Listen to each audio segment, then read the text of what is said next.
एक desert island पर दो आदमी क्या कर सकते हैं? हर दिन उन्हें क्या करना चाहिए? आइलैंड पर हर जगह देख रहे हैं और जाल बिछाता है।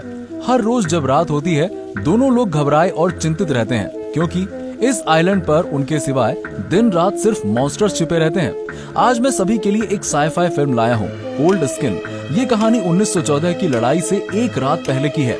मेन लीड मौसम विज्ञानी का फ्रेंड है। अराजकता से बचने के लिए, शांति का पीछा करने के लिए उन्होंने पिछले कैप्टन को बदलने के लिए स्वीकार कर लिया है। मौसम संबंधी अवलोकन का काम करने के लिए फ्रेंड समुद्र को पार करके आइलैंड पर आवश्यक चीजें लाता है। ये दुनिया से अलग एक डेजर्ट आइलैंड है। बस इसे देखने से एक डरावना एहसास होता है। जाहिर है इस आइलैंड पर वो अकेले नहीं है। आइलैंड पर एक लाइट टावर गार्ड भी है। वो 2 कमरे जिसमें वो रहते हैं। आइलैंड पर केवल 2 आर्किटेक्चरल घर बने हुए हैं। कैप्टन उसे उस छोटे से बंगले में ले आया जिसमें मौसम विज्ञानी रहता था काम पाने के लिए, लेकिन कमरे में पहले से मौसम विज्ञानी का कोई निशान नहीं था। ऐसा लग रहा था कि वो यहाँ बहुत टाइम से नहीं रह रहा। उन्हें सिर्फ लाइट टावर रखने के लिए किसी को ढूंढना होगा। वो लाइट टावर पर जाने लगे। उन्होंने देखा कि ये लाइट टावर बिल्कुल अलग है। इसके आसपास शार्प ऑब्जेक्ट्स को अरेंज किया हुआ है, एक डिफेंस टावर की तरह। टावर पर चढ़ा हुआ व्यक्ति एक पागल आदमी है। दाढ़ी वाले आदमी ने उन्हें बताया पूर्व मौसम विज्ञानी की जल्दी में ही टाइफाइड से डेथ हो गई। शरीर महान समुद्र द्वारा निगल लिया गया है, लेकिन चीजें नॉर्मल नहीं है। इसका मतलब है कि आइलैंड सेफ नहीं है। लेकिन क्या फ्रेंड हमेशा के लिए पीछा करता है? वार बपतिस्मा छोड़ रहा है, एक शांत जीवन जी रहा है। उन्होंने उसे वापस लाने के लिए कैप्टन की इच्छा शक्ति से इनकार कर दिया। आइलैंड पर ही रहने का फैसला किया, लेकिन अब से उसे बुरे सपने दिखने लगे। सामान और चीजों की सिंपल हैंडलिंग।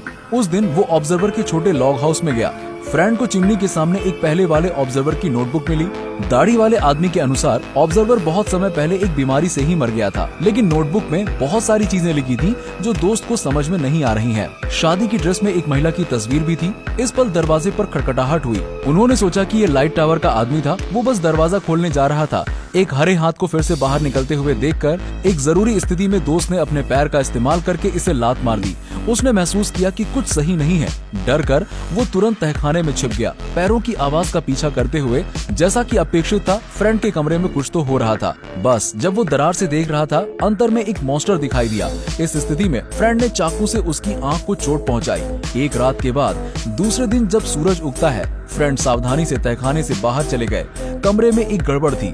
बाहर रेत पर मॉन्स्टर्स के पैर के निशान हैं। वो लाइट टावर के सामने आया। दाढ़ी वाले आदमी से मदद मांगी, लेकिन उन्होंने दरवाजे के बाहर से ही मना कर दिया।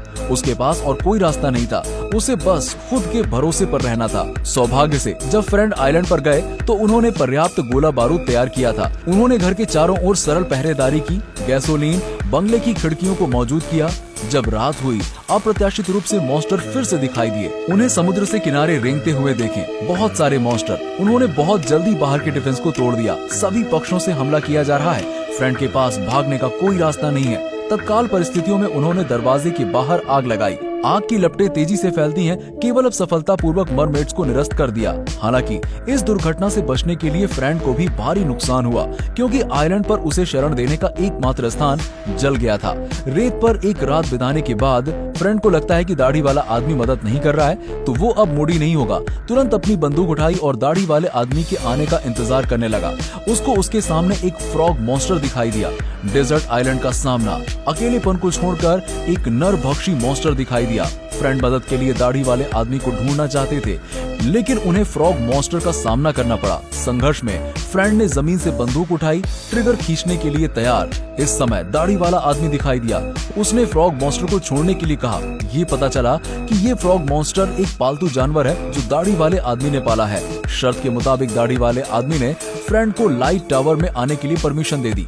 दाढ़ी वाले आदमी के माध्यम से फ्रेंड को पता चला फ्रॉग फेस एक प्राणी है जो समुद्री क्षेत्रों में रहता है। उस पर इसलिए हमला किया क्योंकि उनके लिए इंसानों का इस आइलैंड पर रहना एक अवैध घुसपैठ है। इसलिए वो लोग दूर भागने के लिए सभी साधनों का उपयोग करना चाहते हैं। और मरमेड आदमी है जो मेन लीड है, सड़क पर मिलता है। लंबे समय तक टिके रहने वाले, ये उनका दास बन गया, बेहद आज्ञाकारी। मरमेड महिला दाढ़ी वाले से बेहद डरती है, क्योंकि टावर पर मौजूद व्यक्ति हमेशा इसके खिलाफ हिंसा करता था। इसके अलावा मरमेड महिला और दाढ़ी वाला आदमी का भी एक जीवित संबंध है। दाढ़ी वाले आदमी ने अपनी राय व्यक्त की। हर रात एक मॉन्स्टर लाइट टावर को चोरी करने के लिए साजिश करता है। आपको मेरे साथ उनके खिलाफ लड़ना होगा। शेष गोला बारूद की जांच करने के बाद महान युद्ध विस्फोटक के बारे में था। रात हुई। फ्रॉग फेस मॉन्स्टर की अजीब चीख के अनुसार ज्यादा दूर नहीं, तट पर ही मॉन्स्टर दिखाई दिए। जब प्रत्येक समूह लाइट टावर पर पहुंचा, इस महत्वपूर्ण क्षण में फ्रेंड ने अपनी बंदूक को छोड़ दिया।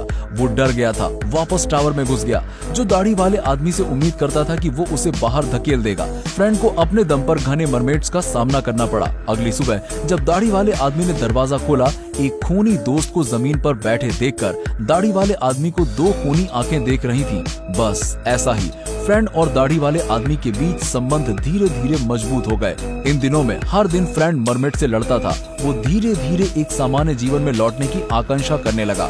फ्रेंड सामान्य रूप से अक्सर उपयोगी वस्तुओं के लिए बाहर दिखता है और मरमेड हमेशा उसके पीछे है। सबसे पहले उन्होंने इस मरमेड के साथ सहानुभूति व्यक्त की, लेकिन धीरे धीरे फ्रेंड उनके लिए कुछ फील करने लगा। मरमेड विमेन हर दिन अनगिनत दौड़ को मरते देखती है। दिल से खुश होती थी, लेकिन विरोध करने की हिम्मत नहीं हुई। फ्रेंड अपने मन में सोचता है, इसलिए छोटी नाव बनाने के लिए हड्डियों का इस्तेमाल किया।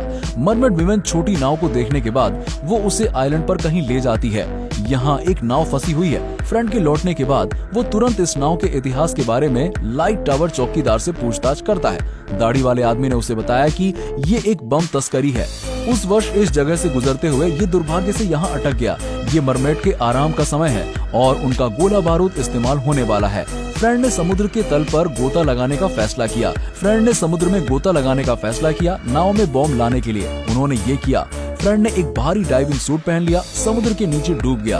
हुक के साथ उसे ध्यान से बम को नाव से बाहर निकालना। जब उसने शीर्ष पर बमों का एक बैरल रखा, फ्रेंड भारी डाइविंग सूट पहने गिर गया, लेकिन समुद्र के तल पर वो खड़ा नहीं हो सकता। उन्होंने रस्सी खींचने की कोशिश की, दाढ़ी वाले आदमी के लिए प्रार्थना की, लेकिन दाढ़ी वाले आदमी ने बम और गोलियों से भरी नाव को देखकर खुद ब खुद इंटरेस्ट दिखाया। उन्होंने परवाह नहीं की अगर फ्रेंड खतरे में है। ये वो क्षण था जब उनका जीवन धीरे धीरे समाप्त हो गया। मॉन्स्टर ने उसे फिर से बचाया। इस बार उन्होंने एक नया जीवन चुना। दोनों लाइट टावर पर लौट गए और बॉम्ब्स की स्थिति की जांच करने लगे। सौभाग्य से एक बम बैरल है जिसे पानी में भिगोया नहीं गया। वो तुरंत लाइट टावर के पास बमों के लिए खुदाई करने लगे। कनेक्शन पूरा हो गया। मरमेड के आने की प्रतीक्षा कर रहा है, लेकिन कुछ दिनों के इंतजार के बाद भी मरमेड दिखाई नहीं दिया। दाढ़ी वाले आदमी ने अपने सभी पापों के लिए मरमेड विमन को दोषी ठहराया। उन्हें संदेह था कि उन्होंने लोगों को सूचित किया था। इस दाढ़ी वाले आदमी ने लाइट टावर का दरवाजा खुला छोड़ दिया। फिर महिला मरमेड को बुलाने के लिए जोर से चिल्लाने लगे। वो आवाज आसमान को छू रही थी। बहुत जल्दी अनगिनत मरमेड लाइट टावर के पास आ गए। फिर से उन्होंने हमला शुरू किया। इस बार बम पहले से ही वायर्ड हो चुके थे। ऑपरेटर की शुरुआत के तहत वो विस्फोट हुए। अनगिनत मरमेड्स निकायों के पहाड़ों में बदल गए। सुबह के बाद फ्रेंड और दाढ़ी वाले आदमी अब उन मॉन्स्टर से निपटने के लिए सोच रहे थे जो अभी मरे नहीं हैं। जीवन को अभी भी टिमटिमाता हुआ देखकर स्वाभाविक रूप से फ्रेंड उसे छोड़ना चाहते थे, लेकिन ये दाढ़ी वाले आदमी द्वारा मारा गया था। कल रात महान युद्ध का अनुभव करने के बाद वो अब फ्रॉग फेस मॉन्स्टर को नहीं देख सकते हैं। शाम तक मॉन्स्टर्स ने हमला जारी नहीं रखा, लेकिन जोर से चीखते हुए ये पूरी आवाज आइलैंड पर गूंज रही थी। सुबह सुबह फ्रेंड को एक सरप्राइज मिला। ये मरमेड समुद्र पर ग्लाइडिंग कर रहे हैं। इस बार उन्होंने कोई हमला नहीं किया। ये पता चला कि वो मृतक कुलों के लिए प्रसाद बना रहे थे।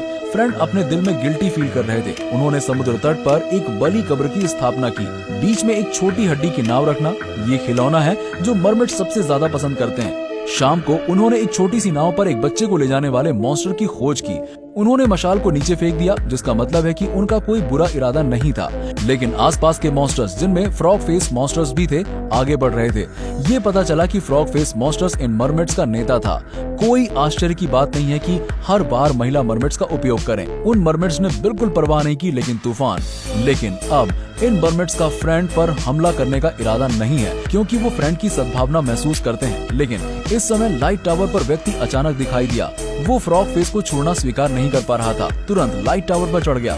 मॉन्स्टर पर हमला करने के लिए शेष बम का उपयोग करें। जैसे ही फ्रेंड ने देखा, तुरंत रोकने के लिए दौड़ा। ग्रेडिंग की प्रक्रिया में फ्रेंड ने दाढ़ी वाले आदमी का असली नाम चिल्लाया। उनका अनुमान गलत नहीं है। पिछले ऑब्जर्वर की मृत्यु नहीं हुई, वो दाढ़ी वाला व्यक्ति था। ये पता चला कि दाढ़ी वाले आदमी की पत्नी ने उसे धोखा दिया था। उन्होंने दिल से एक डिजर्टेड आइलैंड पर खो जाना चुना। वो भी नाराज होने लगे। वो उसे छोड़कर फ्रॉग फेस को स्वीकार नहीं कर सका। इस समय नाराज मरमेड्स आगे बढ़े। बहुत जल्दी उनके शरीर को निगल लिया। पता नहीं कब तक। एक दिन एक सैनिक आइलैंड पर एक और ऑब्जर्वर लाता है। इस बार उनका उद्देश्य पुराने मौसम संबंधी ऑब्जर्वर को ढूंढना था। और इस समय फ्रेंड एक बछड़ा लाइट टावर गार्ड में बदल गया, जैसे पहले दाढ़ी वाला आदमी। जब नए कैप्टन ने पुराने मौसम विशेषज्ञ के बारे में पूछा, फिर अब भी यही बताया कि टाइफाइड के कारण मौत हुई थी।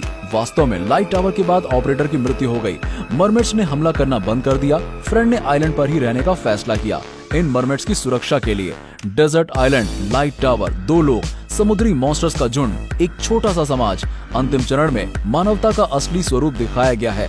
वास्तव में कोर लोगों को सिखा रहा है प्रकृति का इलाज कैसे करें। हम परिचित हैं लेकिन अभी भी अजीब है। ठीक है, ये है आज की कहानी। अगर आपको पसंद है प्लीज अंकल माई को फॉलो करें।